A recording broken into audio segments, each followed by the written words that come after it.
ಏನಕ್ಕೆ ಕೆಮ್ತಾ ಇದ್ದೀರಾ? ಏನೋ ಒಂದೊಂದ್ಸರಿ ಕೆಮ್ಮು ಬರುತ್ತೆ. ಚಳಿ ಆಗ್ತಿದ್ಯಾ? ಓಪ. ಸರಿ, ಇವಾಗ ನೇಳೆ ಹಣ್ಣು ತಿನ್ನಿ. ಸ್ವಲ್ಪ ತಣ್ಣಕ್ಕಿದೆ. ಯಾವಾಗ ತಿಂತಂದೆ? ಮೊನ್ನೆಯಿಂದ ಕೊಡ್ತಾ ಇದ್ದೀನಲ್ಲ ಅಜ್ಜಿ ದಿನಾನು. ಹಾಂ, ಮೊನ್ನೆ. ಹೌದಾ? ತಿಂತೀರಾ?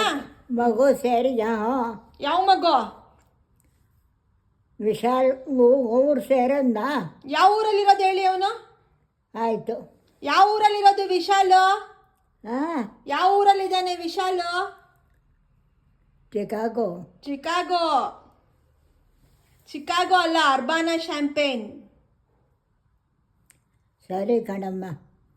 ಓಕೆ, ಇವಾಗ ತಿನ್ನಿ, ತಗೊಳ್ಳಿ. ಆಯಿತು. ಓಕೆ, ಬಾಯ್.